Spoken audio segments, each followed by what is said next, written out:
2022 was a disastrous year for woke Hollywood. We saw box office disappointments. We saw some of these companies losing billions of dollars on streaming. And of course, we saw the market value absolutely plummet for so many of these entertainment companies. And now some of the people who are most responsible for this chaos, for this catastrophe, the writers themselves, have decided, you know what? We deserve more. We deserve to get paid more. We're going on strike. And that is exactly what has happened. Hollywood, it's been brewing for months and months. The WGA, the Writers Guild of America, is officially on strike.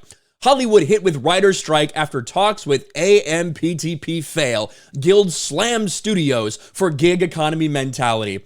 One of the biggest reasons that Hollywood is in trouble right now, one of the biggest reasons they've been failing for the past several years, is the writing. The writing is atrocious. It doesn't matter whether you're talking about something in a movie theater, on streaming, on TV.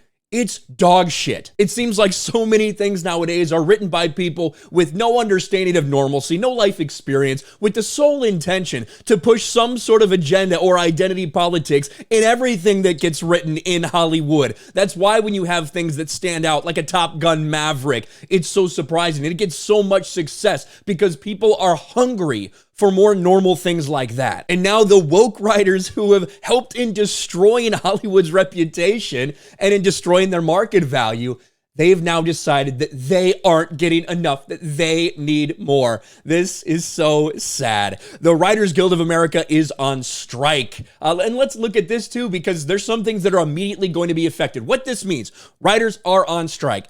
Anything that has kind of like weekly programming, like new programming that comes out, say like all the late night shows, that's immediately done. Those aren't happening anymore. Hollywood writers go on strike. Late night comedy shows, including Jimmy Kimmel, hit the hardest. So any of these, late shows like that have writers that are writing every single episode, every single monologue, that's not going to happen anymore. Those writers aren't going to work anymore until this is resolved. Things like Saturday Night Live, if that would get written in a given week, that's probably not going to happen either. I haven't heard anything specific about that.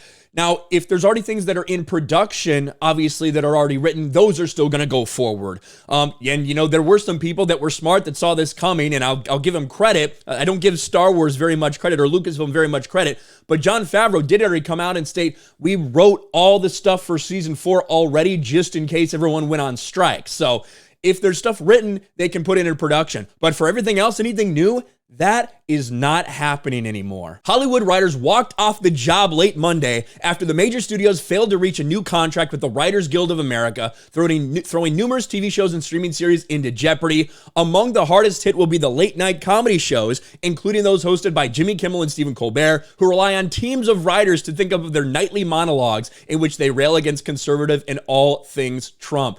And this is the first time since 2007, 2008 that this happened. If you remember, if you were watching TV back then specifically, you might remember a lot of things were thrown into chaos. A lot of things got delayed. We'll see how long this works or this happens. But when we look at what they want, what they're upset about, they don't think they're getting paid enough. They don't like the fact that now that everything's going to streaming, they might not be getting residuals the same way. And I've talked about this a lot. Streaming is a nightmare for these companies. I think a lot of them regret getting into streaming because they've lost a big revenue source. It used to be, if you had a TV show that you made and produced, whatever, you might say, hey, okay, we'll sell this to TBS or TNT. We'll sell it to somebody for syndication, and we'll get a lot of money in return for that. And maybe we'll sell it to Netflix for the right to stream it, whatever it may be. We'll get a lot of money for that.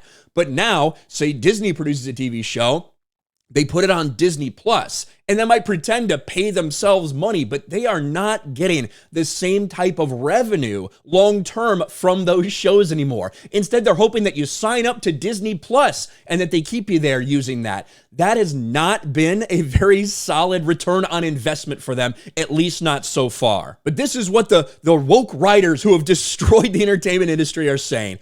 The survival of writing as a profession is at stake in this negotiation, noting many members who previously made a good living are finding it much harder to do so these days. Driven in large part by the shift to streaming, writers are finding their work devalued in every part of the business, while company profits have remained high. Well, to be fair, profits were down. Obviously, they're massive for a lot of these companies, but 2022 was a very, very bad year. While profits remain high, spending on content has grown, writers are falling behind. The companies have used the transition to streaming to cut writer pay and separate writing from production, worsening working conditions for series writers at all levels. The fact that you're going to have these writers picketing as a union, it's so fucking pathetic. I think unions in general, I think in the year 2023, unions are not helpful. Unions are bad for business, in my opinion. There's something that have far outlived its usefulness. They've gained way too much power, but here they are striking. The Hollywood writers are striking, and I don't know if many people are going to be very upset about that.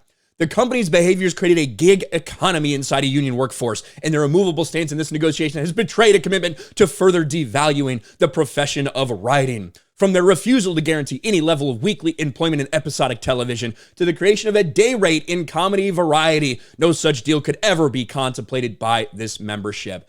So, who knows? Who knows how long this is going to last? They want more money. That's basically what they want. They want more money. They want more compensation.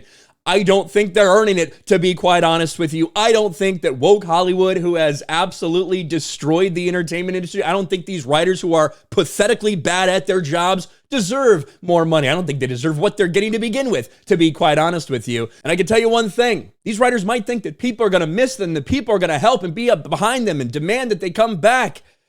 I don't know. I don't know if people are really going to miss you all that much. A lot of people are probably just hoping you stay on strike. Let me know what you think about all this in the comment section below. Smash a like button, subscribe to the channel, ring the bell for notifications, share this video out there, and I'll talk to you later.